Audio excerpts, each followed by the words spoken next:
Hata hivyo matokeo ya ambayo yalitarajiwa hayakuwa makubwa, kwa sababu ndipo vuguvugu la kuanza kukataliwa Martin Luther ndani ya kanisa la mwanzo lilianza.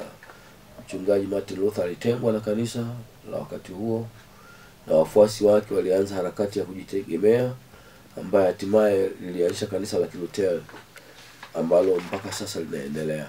Na tunapozungumza matengenezo ya kanisa, haya yalipelekea kuzaliwa kwa makanisa ya Kiprotestanti, na makanisa haya yalikuwa yakisisitiza juu ya mafundisho ya msingi kwa kusimamia neno la Mungu. Kwa hiyo utakuta kwamba uhalali wa maandiko matakatifu, yaani Biblia, kama mamlaka ya mwisho katika masuala ya imani, hilo ndio lilikuwa msimamo wa mafundisho ya kanisa, ilibadilike kutoka hapo. Lakini pili, waliangalia juu ya wokovu wa neema kupitia imani badala ya matendo au sadaka, kwa sababu wakati huo walikaza sana matendo na sadaka kuliko imani. Lakini la tatu ni juu ya ukuhani wa kila muumini, kwamba kila Mkristo anaweza kumfikia Mungu moja kwa moja bila kupitia kwa viongozi wa kanisa. Maana yake mtu kujiunganisha na Mungu, kuwa karibu na Mungu kwa njia ya neno la Mungu. Kwa hiyo utakuta kwamba katika kipindi hicho cha kanisa la Kilutheri lilisambaa kwa haraka katika maeneo mengi ya nchi kama Ujerumani, nchi za Scandinavia kama vile Sweden, Denmark na Norway, na hatimaye sehemu zingine za dunia kupitia kwa misionari, na ikiwemo Afrika pia. Hata katika Afrika ya Mashariki kanisa la Kilutheri lililetwa na wamisionari wa Kijerumani katika karne ya 19, na limeendelea kukua hadi leo likiwa na mchango mkubwa katika nyanja za elimu, afya na maendeleo ya jamii. Na huo ni ushuhuda wazi. Utaona kwamba kanisa la Kiinjili la Kilutheri kwa hapa nchini kwetu limejikita katika elimu, afya na masuala mengine ya kijamaa. Kwa hivyo historia ya matengenezo ya kanisa si tu historia ya migawanyiko ya kidini, bali pia ilikuwa ni historia ya uamsho wa kiroho, uhuru wa kiimani na maendeleo ya kijamii yaliyosababisha mabadiliko makubwa katika ulimwengu wa kanisa la mwanzo.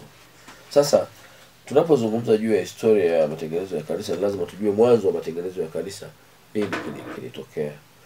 Mwanzo wa matengenezo ya kanisa lilihusishwa moja kwa moja na juhudi za Martin Luther, kwamba tunapozungumza matengenezo ya kanisa, moja kwa moja Martin Luther alihusishwa katika kama kaasisi na mwalimu wa neno la Mungu, ambaye alifunzwa chini ya taratibu za kanisa la Rumi, ambaye aligundua yeye katika weledi wake na usomi wake na ufundishaji wake, katika uzoefu wake aligundua tofauti kubwa kati ya mafundisho halisi ya maandiko matakatifu na yale yalikuwa kifundishwa na kanisa la Rumi, kanisa la pale mwanzo.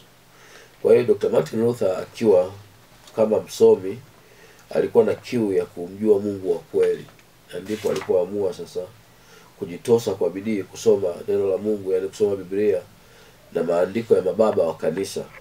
Kupitia masomo haya kwa kina aligundua kwamba wokovu ule wa mwanadamu hautokani na matendo ya nje, bali unatokana na msamaha mbele za Mungu. Kwa sababu wakati huo matendo ya nje yalijumuishwa na mafundisho juu ya ununuzi wa vyeti vya msamaha, kwamba mtu ukitaka kusamehewa unanunua cheti cha msamaha na unapata msamaha wa dhambi. Kwa hiyo yeye aliona kwamba msamaha wa dhambi ni neema ya Mungu kupitia imani katika Yesu Kristo. Hilo ndilo ambalo mchungaji Martin Luther katika ugunduzi wake ulimgusa sana, aone kwamba kanisa la mwanzo lilikuwa na upotoshaji mkubwa wa mafundisho ambayo hayakuwa sahihi kimaandiko.